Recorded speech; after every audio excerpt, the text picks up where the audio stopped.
Vamos a comenzar y vamos entonces a la palabra de Dios.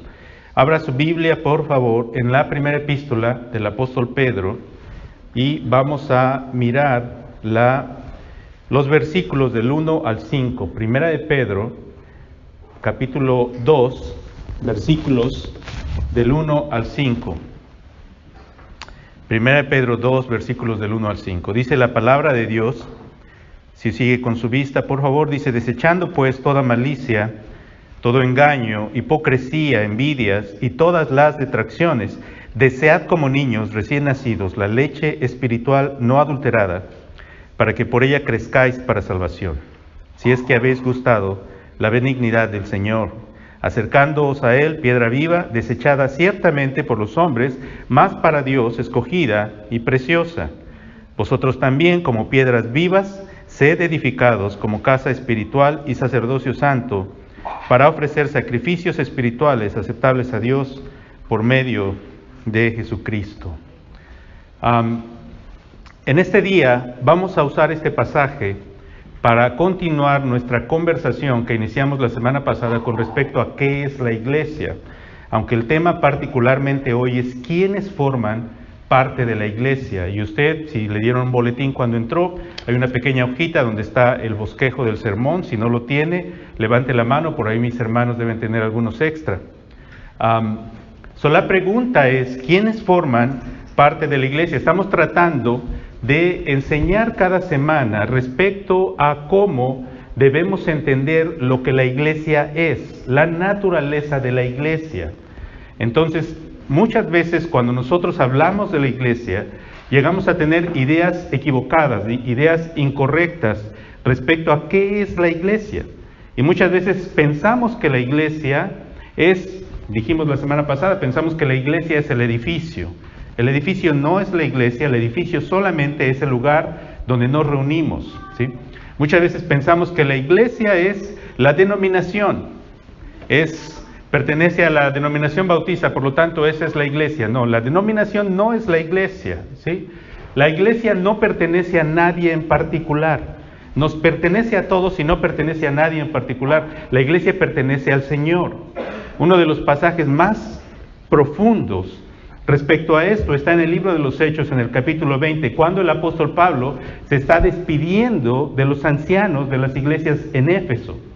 Y él manda a llamar a todos los ancianos, está camino a Jerusalén, y en su camino a Jerusalén él sabe que en ese camino le esperan muchos conflictos y persecuciones en Jerusalén. Sabe que va a ser apresado allá. Y entonces él manda a llamar a los líderes, a los ancianos de las iglesias, y les empieza a dar exhortación con respecto a la iglesia. Pero la primera exhortación que viene del apóstol, primero les dice, ¿verdad? Yo he estado sirviendo con ustedes y no he rehuido anunciarles todo el consejo de Dios. Pero luego les dice, ustedes son los líderes, son los ancianos, cuiden de la iglesia, y les dice que el Señor ganó con su propia sangre. Entonces, muy interesante el pasaje, porque Él no les está diciendo, cuiden de la iglesia que les pertenece a ustedes. Él no está diciendo eso, está diciendo la iglesia que ganó, ¿quién? El Señor. ¿La iglesia pertenece a quién? Pertenece al Señor. Y Él la ganó, ¿cómo? Con su propia sangre. La semana pasada estudiamos, ¿verdad? Que ¿qué es la iglesia? Dijimos, la iglesia es una comunidad de personas que fueron redimidas por el Señor, una comunidad de personas que han obedecido a la fe y una comunidad de personas que han nacido de nuevo. Esto es lo que es la iglesia. La iglesia son las personas, y las personas pertenecen ¿a quién? Pertenecen al Señor. La iglesia la ganó el Señor con su sangre. Nadie aquí, ninguno de nosotros, ni el pastor, ni ninguno de los líderes, ni la familia que tiene más tiempo en la iglesia, son dueños de la iglesia. La iglesia pertenece a Cristo. Hay un error que vamos a ir discutiendo, hermanos, porque la idea es que a través de estos mensajes empecemos a poner un fundamento acerca de cómo vamos a funcionar como iglesia. Y si queremos ser una iglesia seria que está basada en base a la palabra de Dios, o queremos ser una iglesia basada en las tradiciones humanas. Entonces tenemos que mirar a la Escritura y decir, ok, si deseamos realmente establecer una iglesia de acuerdo a lo que el Señor dice en su palabra, tenemos que entender lo que Dios dice en su palabra. Y una de las tradiciones que más han dañado, en mi opinión, a las iglesias, es que las iglesias consideran la autoridad en estar en la iglesia. La autoridad no está en la iglesia, la autoridad no está en la asamblea de la iglesia, la autoridad está ¿en dónde? En la palabra de Dios y en los líderes que Dios ha establecido como autoridad. Entonces vamos a ir estudiando eso poco a poco. Pero vamos ahora a discutir este asunto. ¿Quiénes entonces forman parte de la iglesia? Porque hemos estado diciendo que la iglesia es una comunidad. Ya hablamos un poquito respecto a que es una comunidad de redimidos, es una comunidad de personas que obedecieron la fe, es una comunidad de personas que han nacido de nuevo. Pero vamos a expandir y vamos a hablar un poquito más profundamente respecto a quién pertenece verdaderamente a la iglesia. Entonces, nuestro punto número 1 dice: ¿quiénes forman parte de la iglesia? Punto número 1, y si tiene una pluma, apunte ahí: aquellos que están unidos a Cristo. Y vamos a mirar algunas escrituras selectas. Este es un tema bastante profundo en el Nuevo Testamento, porque el tema más importante que usted puede encontrar en el Nuevo Testamento es estar en Cristo. De modo que si alguno está en Cristo, nueva criatura es. Y este es el tema más relevante, más importante a través de todo el Nuevo Testamento, estar en Cristo. ¿Quién pertenece a la iglesia? Aquellos que están unidos a Cristo. Entonces vamos a ver varios pasajes que nos hablan acerca de esto. Ahora, ¿cómo derivamos esto de 1 de Pedro 2? Usted ve, por ejemplo, en 1 de Pedro 2, en el versículo 4, que nos dice el apóstol: acercándonos a Él, piedra viva, y llama a Jesús piedra viva. Ahora, esto es una imagen, esto es una ilustración, es una forma de hablar en sentido figurado. Nos dice que nosotros nos acercamos a Él, Él es la piedra viva. Ahora, ¿por qué Pedro usa este concepto de la piedra? Por lo que va a decir más adelante. Ciertamente por los hombres desechada, mas para Dios escogida y preciosa, ustedes también como piedras vivas, sed edificados como casa espiritual y sacerdocio santo. ¿Por qué usa el apóstol la imagen de la piedra? Porque en la antigüedad se dice que el Señor Jesucristo es la piedra angular. ¿Qué quiere decir eso? Cuando un edificio iba a ser construido, la posición de la primera piedra era la posición más importante, porque la piedra primera que se establecía iba a definir la dirección y hacia dónde el edificio iba a crecer. Porque todas las demás piedras que van a ser acomodadas en este edificio van a ser acomodadas de acuerdo a la posición en la que se encuentra la piedra angular, la piedra principal. ¿Se entiende esto? Entonces, cuando el apóstol Pedro dice que Él es la piedra viva, ¿qué nos está diciendo? Nos está diciendo que Cristo es la piedra angular. Y si usted continúa leyendo el pasaje, va a ver que el apóstol va a citar los pasajes en los Salmos cuando se habla de la piedra que Dios va a poner, la piedra preciosa. Para aquellos que creen en Él es preciosa, pero para aquellos que lo rehúsan es una piedra que desmenuza, ¿sí? Pero es la piedra angular. Pero es muy interesante que dice que Él es la piedra viva y luego dice: ¿y ustedes qué son? Piedras vivas. Entonces, si Él es la piedra viva, la piedra principal, nosotros somos piedras vivas. ¿Por qué? ¿Por qué somos piedras vivas? Porque estamos unidos a Él. ¿Se da cuenta que es la imagen de un edificio? ¿Se da cuenta que la imagen es Él es la piedra angular y luego todos nosotros comenzamos a ser edificados sobre Él? Y nuestra vida está en función a la de Él. Y nuestra vida está dirigida por la dirección que Él nos da. Nuestra meta es Él, nuestro propósito es Él. Queridos hermanos, la meta de la vida cristiana es ser como Cristo. Si tú no has entendido esto, si solamente vienes a la iglesia y solamente vienes al servicio y piensas: bueno, yo ya cumplí, ya fui el domingo a la iglesia, ya fui el miércoles a la iglesia, ya hice lo que tenía que hacer. Si esa es toda tu forma de pensar, tú no has entendido lo que la vida cristiana significa. La vida cristiana significa: estoy unido a Cristo porque Él es la piedra viva, y porque Él es la piedra viva, Él me comunica a mí su vida, y ahora todo lo que yo vivo, lo vivo para Él. Cristo es mi anhelo, es mi gozo, es mi fortaleza. Él es mi justificación, Él es mi santificación, Él es mi redención, Él es mi gloria, Él es mi anhelo. El anhelo de mi vida es ser como Él. Miro a Cristo, deseo vivir como Él, deseo pensar como Él, deseo actuar como Él. Y cuando miro hacia el futuro, mi anhelo y el deseo más profundo de mi corazón no es un día estar en el cielo y caminar en las calles de oro y en el mar de cristal, no es nada de eso. El anhelo de mi corazón hacia el futuro, hacia el reino de Dios, es mirar a Cristo. Es la gloria de conocer a aquel que me amó y dio su vida por mí. Entonces, esto es la vida cristiana. Si tú no tienes este sentir en tu corazón, pues quizá aún no has entendido lo que es la vida cristiana, o quizá aún no has entendido lo que es la salvación. Porque la salvación no es nada más tener un credo religioso. La pregunta aquí es, ¿estás tú unido a Cristo? ¿Estás verdaderamente unido a Él? Esa es la pregunta. Ahora, vamos a ver algunos pasajes para entender de manera más clara nuestra unión con Cristo.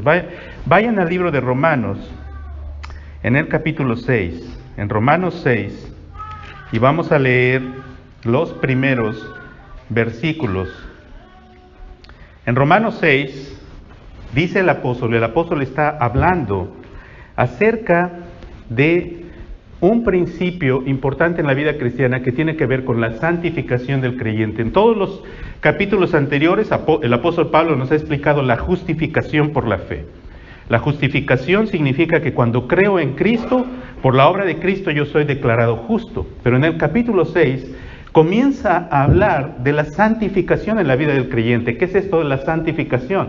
Es el hecho de que una vez que he creído en Cristo y he recibido la salvación por la gracia de Dios, ahora tengo que crecer en mi vida cristiana para ir apartándome de las obras pecaminosas y de los hábitos pecaminosos y comenzar a crecer para ser más similar a la imagen de Cristo. Entonces, en el capítulo 6, el apóstol Pablo está contestando una de las críticas que muchos judíos tienen contra su enseñanza. La crítica es esta, y usted la ha escuchado tal vez en algún momento. La crítica es así: si usted dice que usted cree en Cristo y ya es salvo nada más por creer, entonces pareciera como que eso es libertad para pecar, ¿cierto? Porque si soy salvo por lo que Cristo hizo, entonces, dicen los judíos, le decían los judíos a Pablo, entonces pequemos más para que Dios nos dé más gracia. Y Pablo dice en el versículo 1, capítulo 6, ¿qué pues diremos? ¿Perseveraremos en el pecado para que la gracia abunde? Dice Pablo, en ninguna manera, porque los que hemos muerto al pecado, ¿cómo viviremos en él? Pablo está diciendo, hermanos, nosotros no somos salvos por nuestras obras. Somos salvos por la gracia de Dios. Hemos nacido de Dios. Dios ha hecho una cirugía espiritual en nuestro corazón. Pero si eso ya ha ocurrido en tu corazón, entonces el apóstol Pablo dice, entonces tú ya moriste al pecado. No puedes continuar viviendo en él. Eso no quiere decir que el creyente no lucha con el pecado en su corazón. Esto no quiere decir que aún no hay una lucha en nuestro corazón, en nuestro interior. Pero el verdadero creyente tiene un serio anhelo en su corazón. ¿Cuál es ese serio anhelo? Quiere apartarse de sus pecados para vivir para Cristo.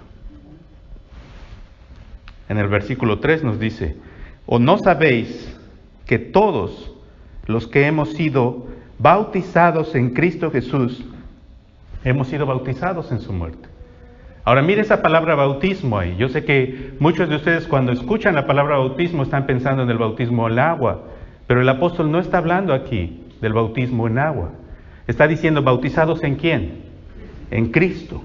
¿Qué significa la palabra bautizar? La palabra bautizar significa sumergir. Significa poner algo dentro del agua. Y el apóstol Pablo está diciendo, nosotros fuimos bautizados en Cristo. Fuimos unidos a Cristo. ¿Cuándo ocurrió eso, mis hermanos? ¿Cuándo fuimos unidos a Cristo? No cuando nos bautizamos en agua. Este es un problema para muchas personas. Piensan que nosotros nos hacemos creyentes cuando nos bautizamos en agua. No. Nosotros somos bautizados en Cristo cuando creemos en Cristo. En ese momento somos sumergidos en Él y venimos a ser uno con el Señor Jesucristo. Y su muerte entonces viene a ser nuestra muerte. Su resurrección viene a ser nuestra resurrección. Entonces, si el Señor Jesucristo murió y Él murió por mí, entonces su muerte es contada a mi favor. Versículo 4, porque somos sepultados juntamente con Él para muerte por el bautismo, a fin de que, como Cristo resucitó de los muertos por la gloria del Padre, así también nosotros andemos en una nueva vida. Entonces, esta es una imagen a través de la cual el apóstol está tratando de explicarnos lo profundo que es la unión del creyente con Cristo. En otra parte el apóstol Pablo dice, ya no vivo yo más, Cristo vive en mí. Estoy unido a Cristo. Este es el principio más importante del Nuevo Testamento. Si usted está unido a Cristo, usted pertenece a la iglesia de Dios. Si usted no está unido a Cristo, usted no es parte de la iglesia de Cristo. Aunque sea miembro de una iglesia bautista o de cualquier tipo de iglesia. Es estar unidos a Cristo. Ahora, ¿qué entonces propósito tiene el bautismo? Bueno, el bautismo en agua, mis hermanos, es una ilustración física, visible, de esto que ya ocurrió espiritualmente en nosotros. Entonces, a veces las personas piensan que el bautismo en agua es un compromiso superior. A veces la gente dice, yo no me voy a bautizar porque no quiero comprometerme, porque ya cuando me bautice significa que ya me comprometí con Dios. No, espérame. Cuando tú te bautizas, tú estás dando fe de lo que ya ocurrió en tu vida. No nos estamos uniendo a Cristo cuando nos estamos sumergiendo en el agua.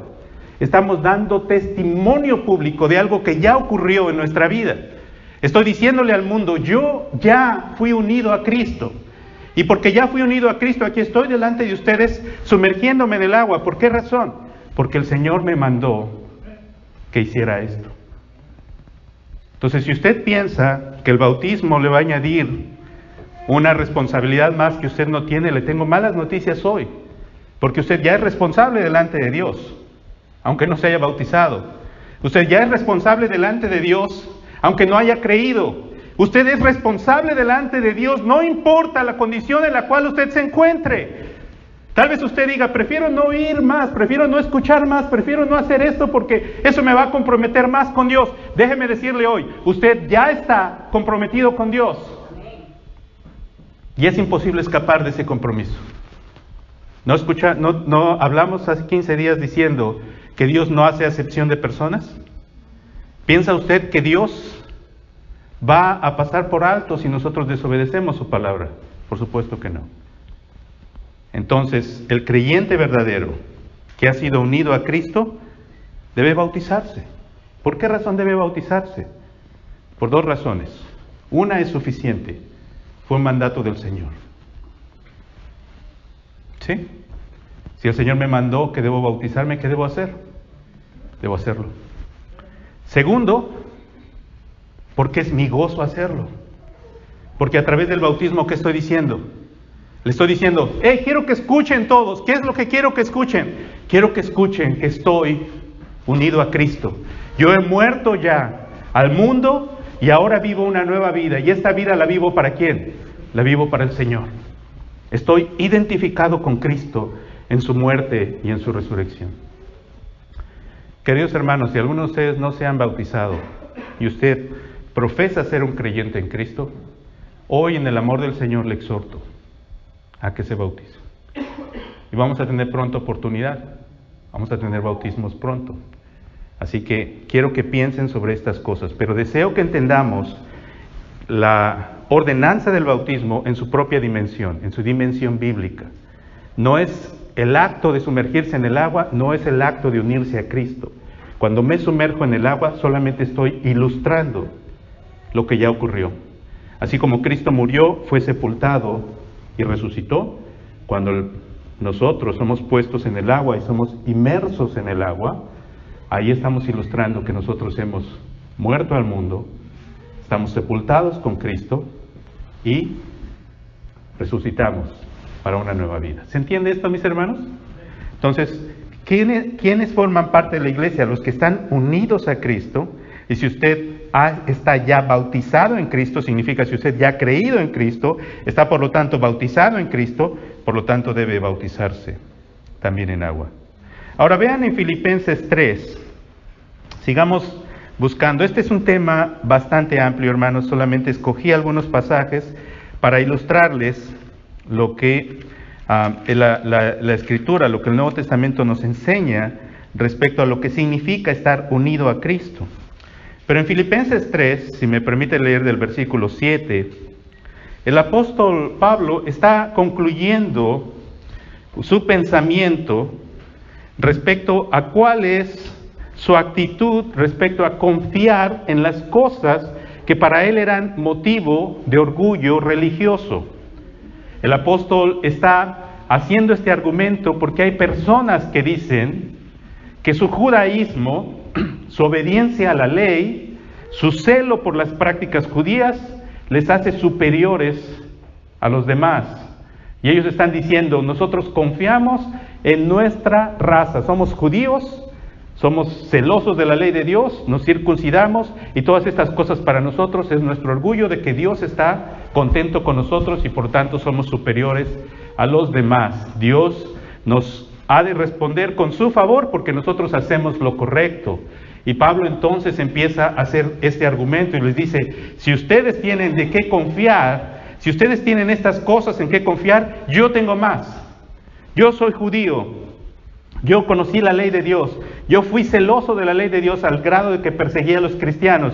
Yo hice todas estas cosas irreprensible, estudié con los mejores maestros, tengo todas estas cosas. Pero cuando llega al versículo 7, mire lo que dice.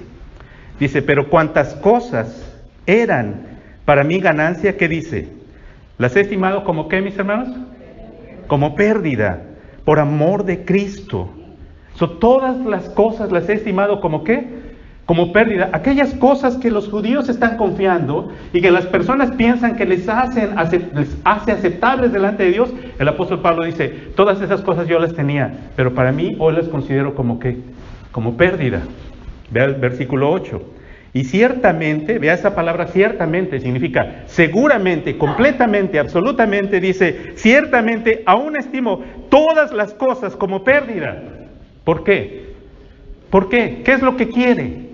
¿Qué cosas son las que él considera? ¿Qué está diciendo cuando él dice, considero todo como pérdida? Hermanos, Pablo está diciendo, todo en mi vida, todas las cosas cotidianas, las cosas que tengo, las cosas que el mundo confía, las cosas en las cuales la gente se siente orgullosa, todas esas cosas para mí son secundarias. Porque ¿qué es lo que quiero? ¿Qué es lo primero que quiero en mi vida? Dice, por la excelencia del conocimiento ¿de quién? De Cristo Jesús. Por la excelencia del conocimiento de Cristo Jesús mi Señor, por amor del cual lo he perdido todo y lo tengo por basura. ¿Para qué, hermanos? Para ganar a Cristo. Vea el versículo siguiente. Y ser hallado en Él, es decir, ser hallado en ¿quién? En Cristo. ¿Qué quiere decir ese ser hallado en Él? Estar unido a Cristo. Estoy unido a Él. Ser hallado en Él, dice, no teniendo mi propia justicia que es por la ley, sino la que es por la fe de Cristo, la justicia que es de Dios. Por la fe. ¿Qué está diciendo Pablo?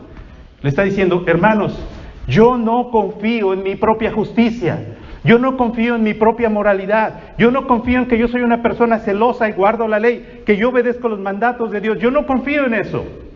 ¿En qué confío? Confío en lo que Cristo hizo por mí. No quiero mi justicia. Mi justicia no sirve. Es una justicia corrupta. Es una justicia que está dominada por pecado. ¿Qué es lo que quiero? La justicia perfecta de Cristo. Oh, hermanos, este es un tema precioso. ¿Sabe por qué? Porque algunos autores le llaman que esto es el gran intercambio. ¿Cuál es ese gran intercambio?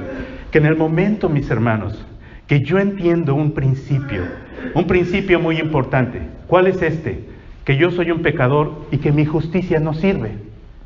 Quiere decir, todo lo que yo puedo hacer, mi mejor esfuerzo por ser una buena persona, es insuficiente para merecer la gracia de Dios. Yo podría ser una persona muy religiosa, dar dinero a la gente, hacer muchas buenas obras, y la Escritura me sigue diciendo, eres un pecador. ¿Por qué? Porque no guardas la ley de Dios de manera perfecta. Y si yo no guardo la ley de Dios de manera perfecta, mis hermanos, la ley de Dios es un juez que no acepta condiciones, que no negocia la santidad de Dios. La ley de Dios dice, todo aquel que me desobedece, todo aquel que falla en vivir las normas de la santidad de Dios, debe morir. Y no puedes negociar con la ley. La ley de Dios, cuando la ley de Dios es establecida, clama la muerte del pecador. Nuestra mejor justicia no puede quitarnos la mancha de nuestro pecado. Entonces, cuando tú entiendes esto, te das cuenta de lo que Cristo hizo. Porque lo que tú y yo no podemos hacer, fue lo que Cristo hizo. ¿Qué hizo Él? Él vivió la vida perfecta que tú y yo no podemos vivir. Y habiendo vivido la vida perfecta que tú y yo no podemos vivir, ¿qué hizo? Se ofreció a sí mismo. ¿Para ir a dónde? Para ir a la cruz y aceptar el castigo que tú y yo merecemos. Lo que tú y yo merecemos por nuestras malas obras, Él lo tomó sobre sí mismo. Y aquí es donde ocurre el gran intercambio. Cuando yo me doy cuenta de esto y lo miro a Él y digo, como Pablo, ya no voy a confiar en mi propia justicia, sino voy a confiar solo en la justicia de Cristo, ¿qué hago? En ese momento ocurre el gran intercambio. Significa, yo reconozco que Él murió por mí, Él recibe el castigo por mis maldades, y Dios cuenta, fíjate bien, Dios cuenta la vida justa de Cristo a mi favor. Dios me mira a mí, ya no como el pecador que soy, sino me mira como si yo fuera perfecto, como Cristo lo fue, por lo que Él hizo. Entonces, si tú confías en tu propia justicia, vas a perecer. Pero si confías en la justicia de Cristo, vas a permanecer porque Él hizo lo que tú y yo no podemos hacer.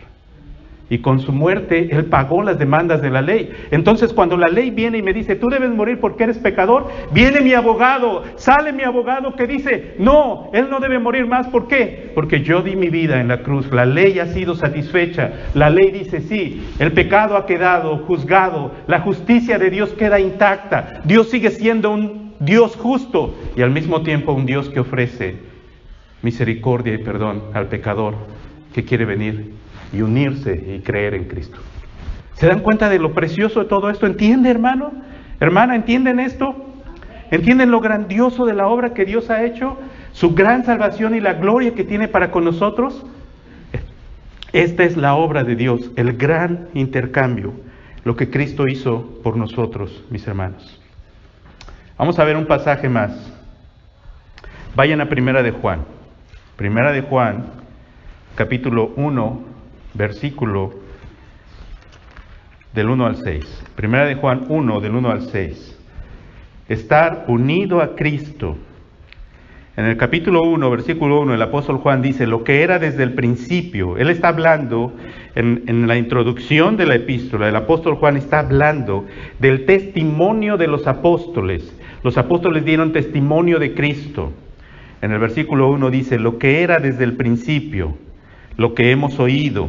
Vea usted que está hablando como un testigo, es lo que oyeron, dice lo que hemos visto con nuestros ojos, lo que hemos contemplado y palparon nuestras manos, ¿respecto a qué? Respecto al Verbo. ¿Quién es el Verbo? El Verbo es el Señor Jesucristo. Entonces Juan está diciendo, aquí estoy yo, el último de los apóstoles, y estoy hablando de qué? De aquello que vi, que oí, que contemplé, que palpé con mis manos.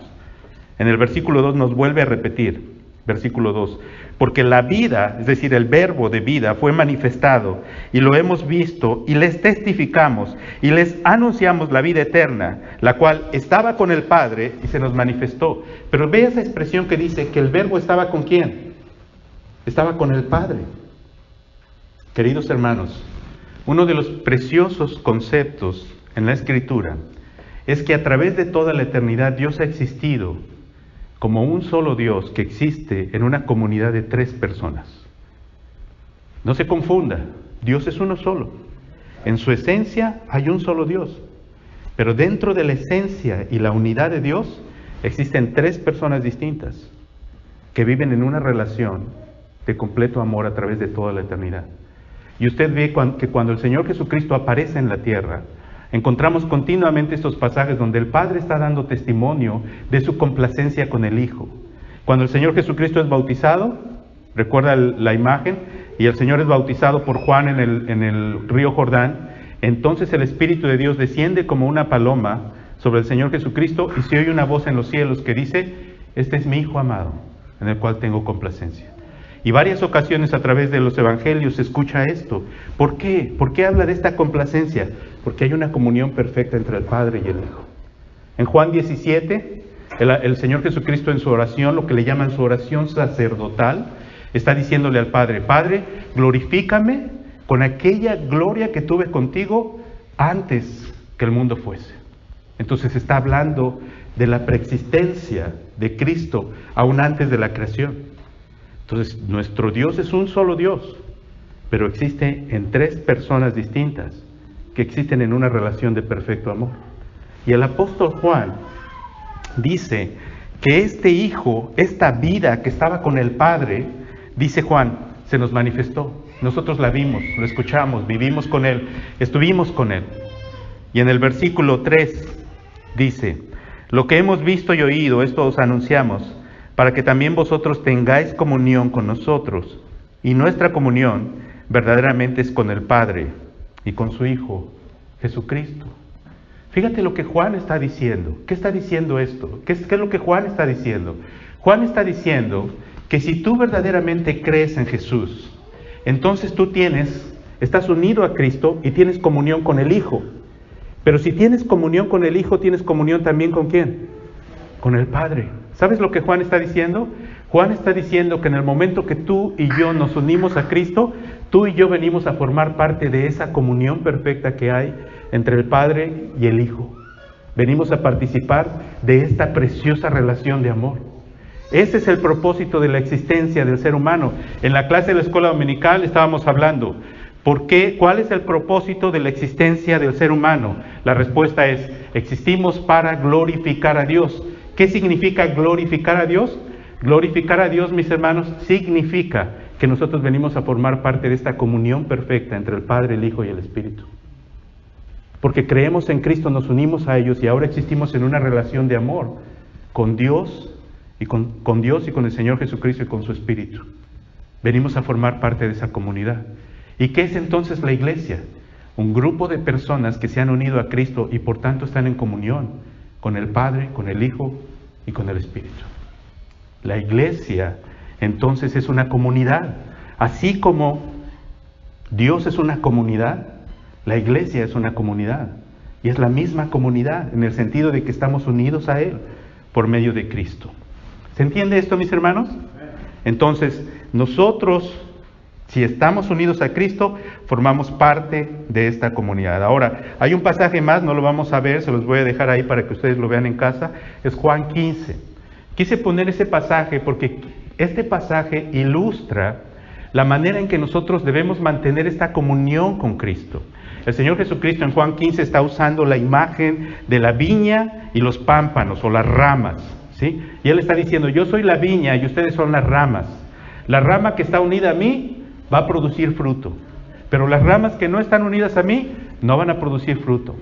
El verdadero fruto espiritual en la vida del creyente se manifiesta cuando estamos unidos a Cristo, cuando nuestra vida está enfocada en Cristo. Entonces el otro día tenía una conversación, no sé si con mi hermano Salinas, y hablábamos acerca de cómo vamos a mostrar a las demás personas, ¿sí?, cómo actuar correctamente.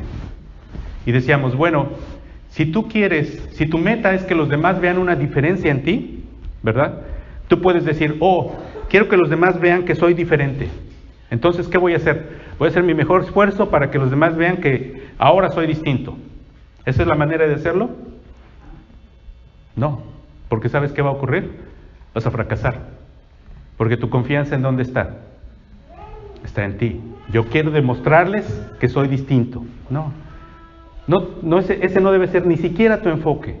No te enfoques en agradar a los demás, no te enfoques en tratar de que los demás aprueben quién eres tú.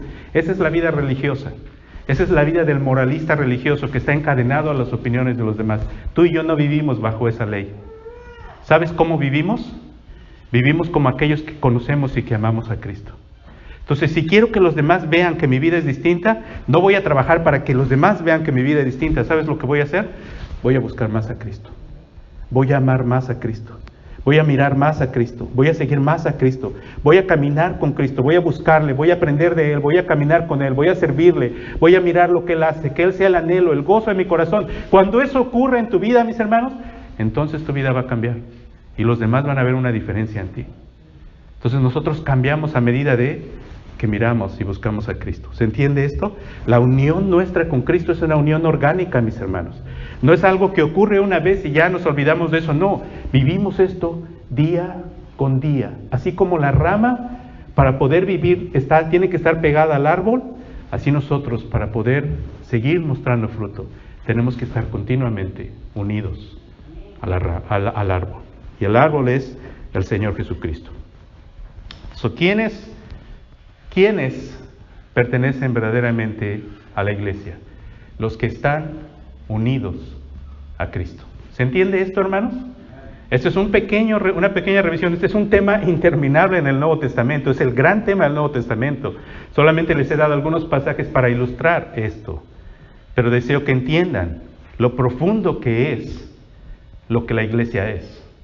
Quiero que vean más allá de las bancas y el edificio y las luces y las cosas que hacemos aquí. Quiero que entienda a qué nivel de espiritualidad llega este concepto de lo que la iglesia es. Y deseo que lo vea a la luz de lo que el Señor dice. Vamos a mirar el punto número 2. ¿Todavía están conmigo? ¿Sí? Muy bien. Punto número 2. Vamos a regresar a Pedro. Así que vayan de nuevo a 1 de Pedro, capítulo 2. Y vamos a hacer este segundo argumento. Y estamos tomando esta vez a Pedro nada más para mirar el razonamiento del apóstol y profundizar en algunos conceptos que nos está enseñando. Entonces nos enseñó respecto a nuestra unidad con Cristo. Él es la piedra viva, nosotros somos piedras vivas. Punto número 2. Dice que puesto que nosotros somos piedras vivas, en el versículo 5 dice, ustedes también como piedras vivas, sed edificados como casa espiritual y sacerdocio santo. Ok, hay muchas cosas que explicar en este pasaje y lo vamos a ver con detalle la próxima semana.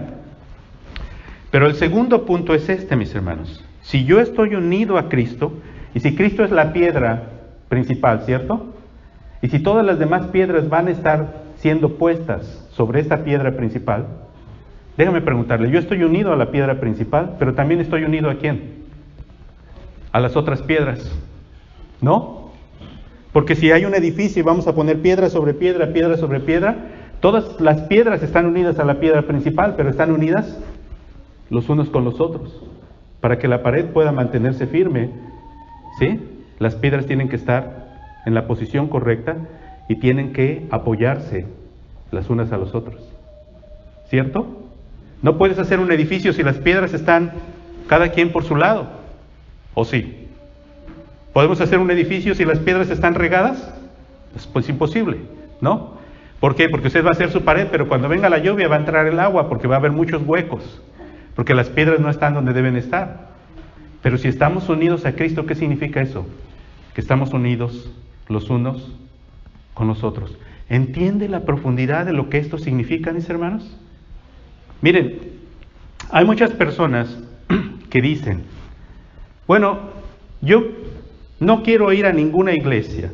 Yo no necesito ir a ninguna iglesia para ser cristiano.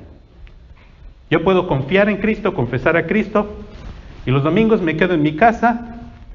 Ahora en YouTube o en el video podemos ver un montón de predicadores que predican muy bien. Me quedo en mi casa, pongo una buena predicación, oro con mis hijos y no necesito ir a la iglesia.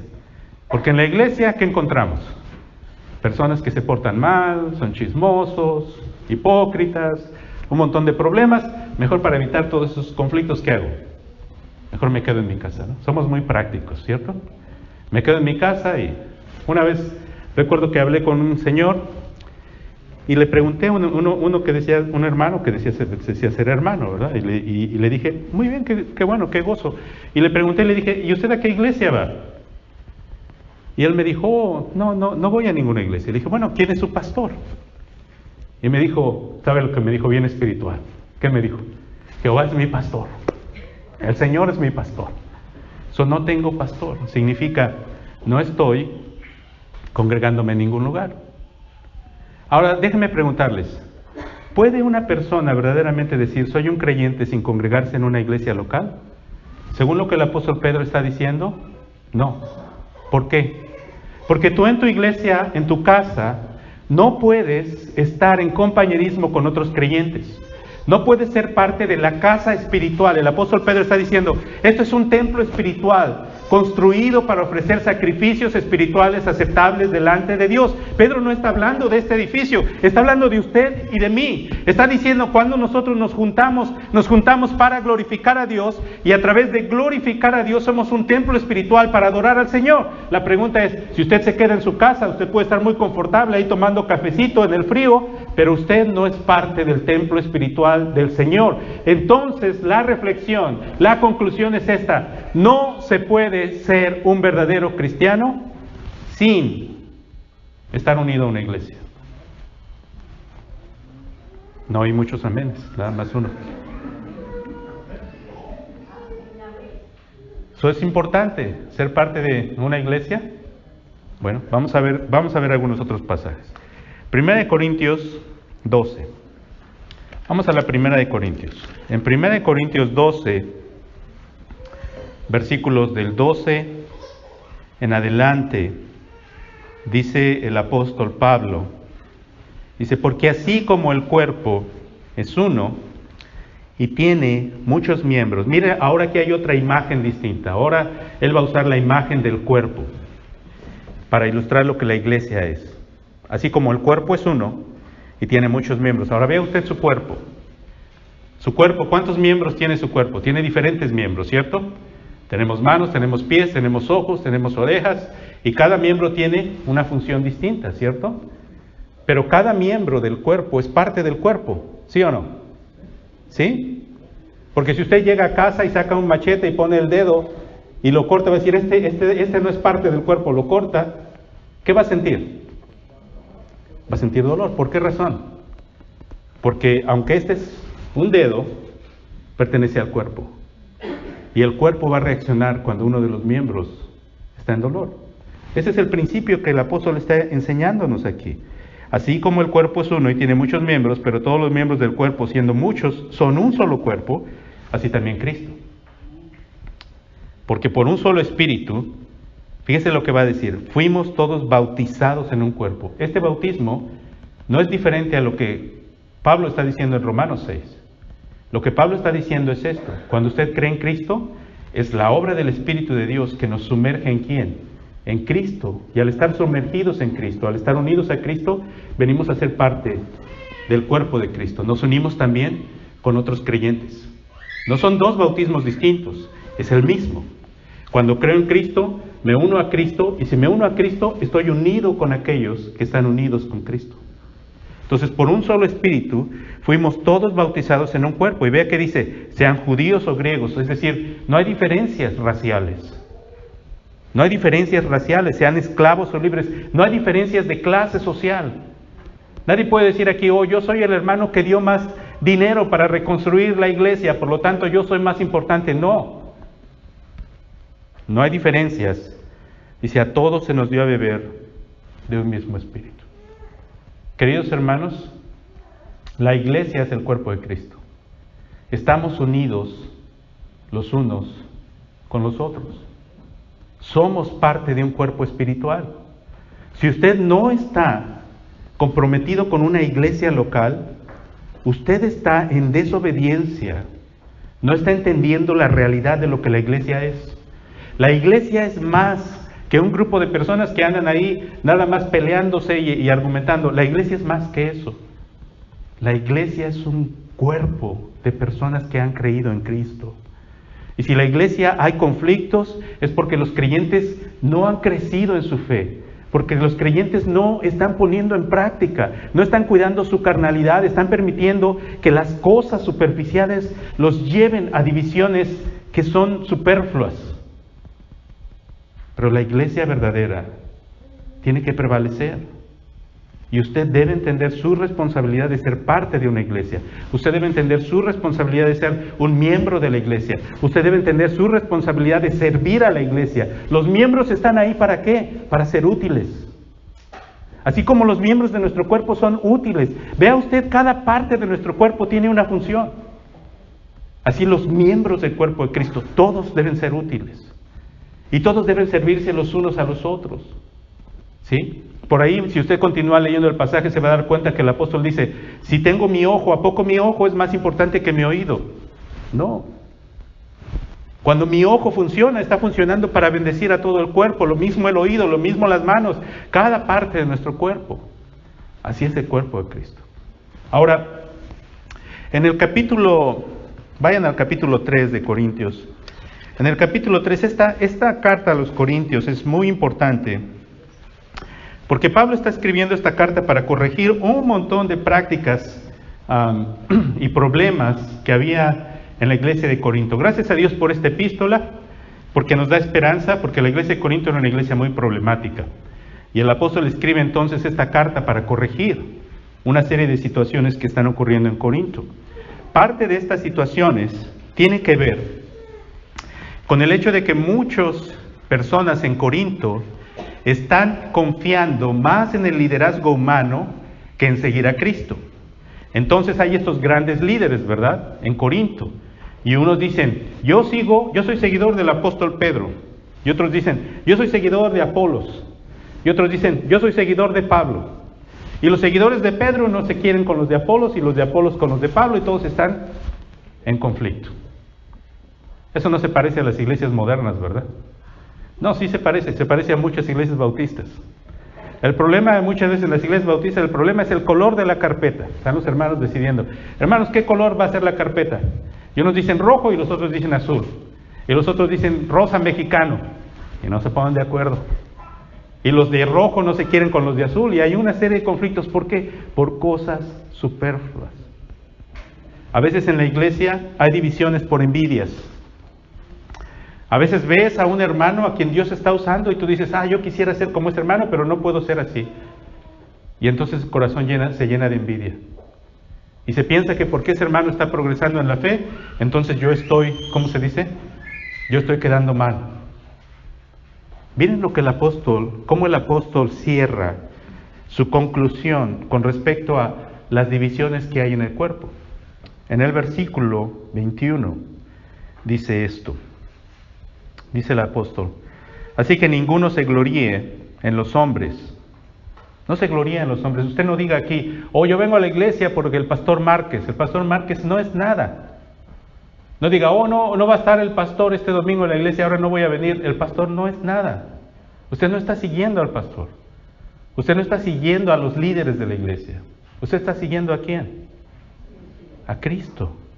Entonces dice, ninguno se gloríe en los hombres. Pero vea la siguiente frase, porque todo es vuestro. Espérate, ¿qué estás diciendo, Pablo? Que todo es vuestro.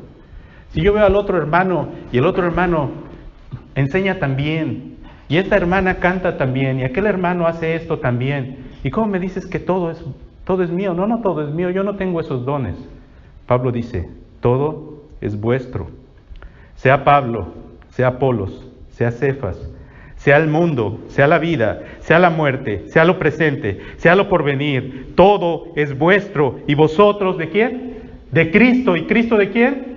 Y Cristo de Dios. Querido hermano, hermana, si usted está unido a Cristo, no existe necesidad de que nos envidiemos. No existe necesidad de que usted diga, aquel hermano, hicimos lo que aquel hermano y lo que yo quería no se hizo. No existe necesidad de eso. ¿Por qué? Porque cada don, cada miembro que sirve en la iglesia y es usado por Dios para que la iglesia crezca, es una bendición para todos nosotros, porque somos un mismo cuerpo. Porque así cuando me corto en mi dedo y mi dedo me duele, y cuando la herida sana, es un beneficio no solamente para el dedo, es un beneficio ¿para qué? Para todo el cuerpo. Así es, todo es vuestro. Si usted y yo estamos en Cristo, no tenemos que estar peleando. En las iglesias hay estas contiendas innecesarias. ¿Por quién va a hacer esto? ¿Quién va a hacer aquello? Y los hermanos, y envidias y situaciones. No hay necesidad de esto. Hay mucho que hacer en el mundo, hermanos. Hay muchas personas que necesitan escuchar el Evangelio. Hay demasiadas cosas que trabajar. Necesitamos que cada familia, que cada creyente en esta iglesia sea eficaz en la manera de presentar el Evangelio con aquellos que no conocen el Evangelio. Necesitamos que cada persona lo haga. ¿Por qué, mis hermanos? Porque el campo es grande. Hay muchas personas que no conocen de la gracia de Dios y nosotros estamos llamados a cumplir esa función. Pero si nos mordemos, si nos dividimos, si nos peleamos, nunca vamos a hacer nada. Entonces, ¿a dónde debemos enfocarnos? A Cristo. Hermanos, si el Señor te usa para su gloria, gloria a Dios. Eso es una bendición para mí. Es una bendición para todos. Todo es vuestro. Y vosotros de Cristo. Y Cristo de Dios. ¿Se da cuenta de la profundidad con que las Escrituras hablan de nuestra relación espiritual? Entre 8 días vamos a expandir este tema. Pero quiero que entienda que la hermandad que tenemos en Cristo no es una cosa superficial. No puede ser algo nada más de los domingos. Tiene que ser algo más profundo que eso. Una última cosa y terminamos. Vamos a 1 de Pedro. En 1 de Pedro, capítulo 1, ese pasaje lo dejé sin tocar la semana pasada. En el versículo 22 dice, habiendo purificado, y de esto ya hablamos, habiendo purificado vuestras almas por la obediencia a la verdad, mediante el Espíritu, para el amor fraternal. ¿Qué dice? ¿El amor fraternal qué? No fingido. Amaos entrañablemente unos a otros de corazón puro. Queridos hermanos, el mandamiento más importante para que los que aman a Cristo permanezcan unidos es el amor. Y te das cuenta que lo califica de 2 maneras, de 3 maneras. Dice, amaos sin fingimiento. Existe un amor que está basado en ¿qué? En el fingir. Hay un amor que está basado en lo que nosotros podemos obtener de otros. Te amo si puedo sacar algún provecho de ti, ¿cierto? Si alguna cosa que tú haces me beneficia, entonces me caes bien, te amo. El apóstol Pedro dice, no. Nuestro amor no puede ser con fingimiento, ¿sí? Tu amor por los creyentes tiene que ser un amor genuino, verdadero. No puedes mirar al hermano, y ese es un grande problema con nuestra cultura. Nosotros, mexicanos, latinos, tendemos mucho a ser desconfiados. Somos demasiado desconfiados. Siempre estamos procurando, siempre nos estamos, ¿cómo se dice?, protegiendo de los demás. Hemos sufrido, a veces la gente nos ha fallado y estamos siempre como a la defensiva. Así que muchas veces cuando nos mostramos a los demás no nos mostramos realmente como somos. Y en la congregación, en la iglesia, muchas veces entramos en conflictos. Y nuestra manera de resolver esos conflictos es evitarlos. Es decir, en lugar de sentarme y hablar con los hermanos respecto al problema, ¿sí? ¿Qué es lo que hacemos? Nos vamos callados y enojados con nuestro resentimiento a casa. Y lo albergamos. Y entonces empezamos a ver ese hermano con el cual tenemos ese resentimiento. ¿Y qué ocurre? Empezamos a crecer en resentimiento, porque inmediatamente empezamos a interpretar todo lo que ese hermano hace de manera negativa, ¿cierto? El hermano pasó y no me saludó. Y no me quiere saludar, ya no me quiere hablar. Empezamos a interpretar todo de manera negativa. Y entonces, poco a poco empezamos a ir y hablar con otras personas de este resentimiento. En lugar de hablar con la persona con la que tenemos el problema, vamos y se lo decimos a otros. ¿Y qué es lo que generamos? Generamos división en el cuerpo de Cristo. Pedro dice, el amor sea sin fingimiento. Amaos entrañablemente. ¿Qué es entrañablemente? Bueno, podemos decirlo en términos actuales, de corazón, con sinceridad. Un amor verdadero, ¿sí? De corazón puro. Un corazón que no está buscando el mal, que no está buscando sacar provecho de mi hermano, que no está buscando abusar, que no está buscando manipular a las demás personas, sino que realmente mi relación con mis hermanos es porque deseo lo mejor para ellos. Dígame, ¿usted no quiere ir a una iglesia donde haya una serie de personas que amen de esta manera? ¿No quiere usted estar en una comunidad donde los creyentes se aman así? con un corazón puro. ¿Es acaso esa comunidad una comunidad donde las personas no tienen problemas? No. Siempre hay conflictos entre las personas. Pero cuando el amor es más importante que los conflictos, el amor puede llevarnos a perdonarnos, a actuar con humildad, a pedir perdón, a unirnos, a servir juntos, a trabajar, a pasar por alto las ofensas, a hacer lo correcto. Si usted está unido a Cristo, el mandato del Señor para ustedes, usted debe unirse a los otros creyentes. Si usted no está comprometido con una iglesia, debe comprometerse con una iglesia. Ahora, termino con esto. Un problema moderno es que nuestras ciudades están llenas de iglesias. Hay demasiadas iglesias, ¿cierto? No sé cuántas iglesias hay aquí en esta comunidad, pero he pasado por acá, he visto varias iglesias en las calles aledañas aquí. Si usted va a Forward, en cada calle hay 4 o 5 iglesias. Hay demasiadas iglesias. Entonces nosotros muchas veces tenemos la actitud de consumidores. Pensamos que la iglesia son como un restaurante, ¿verdad? Si usted va a un restaurante y lo tratan bien, ¿qué hace? Regresa a la siguiente semana, ¿sí? Pero si usted va a un restaurante y la mesera no le hace caso, se tarda en atenderlo, le traen la comida fría, ¿sí? Y le dan primero, usted pidió sopa y le dan primero el guisado y luego la sopa, y la sopa está fría, ¿usted va a regresar? No. Así muchos de nosotros pensamos en la iglesia. Como hay tantas iglesias, vamos a las iglesias y decimos, ok, vamos a ver si esta iglesia me agrada. Y llegamos a la iglesia y estamos en el servicio y después salimos y decimos, no me gustó, la siguiente semana voy a la siguiente.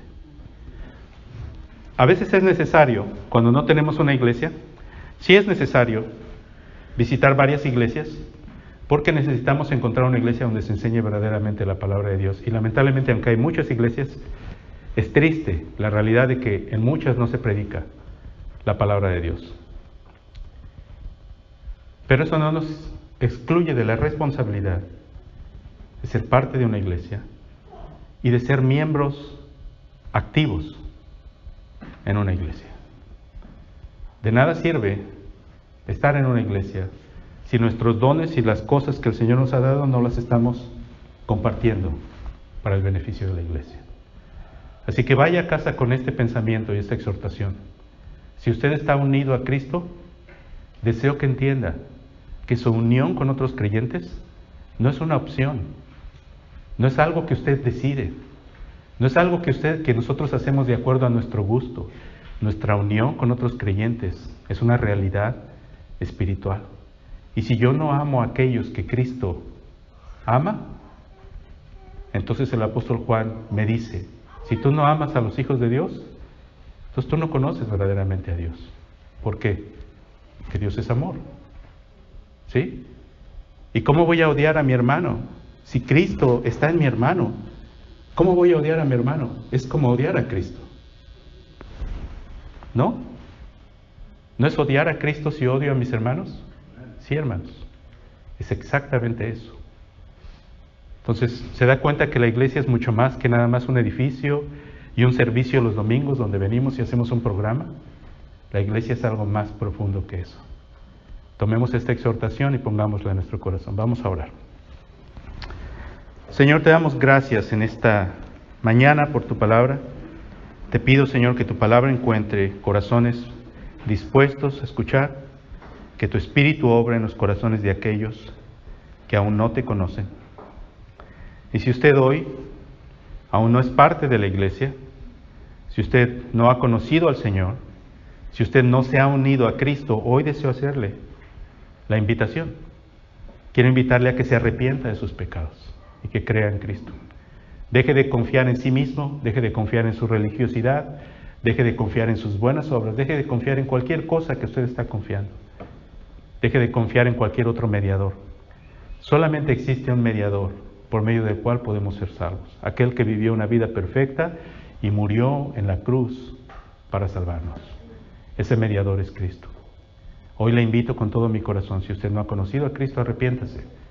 Vuélvase en fe. y vuelvas en arrepentimiento, el Señor va a tener misericordia de usted. Señor, gracias por tu bondad, por tu misericordia. Permite que tu palabra haya cabida en nuestros corazones y bendícenos en el transcurso de la semana, Señor, a medida que vivimos nuestra vida. Permite, Señor, que podamos actuar como personas que aman a Cristo y que las demás personas vean en nosotros una diferencia. No porque nuestro deseo es agradarles a ellos o hacerlos a ellos que nos vean a nosotros, sino porque ellos están mirando a Cristo en nosotros y porque ellos ven a Cristo en nosotros. Por eso nuestra vida es distinta.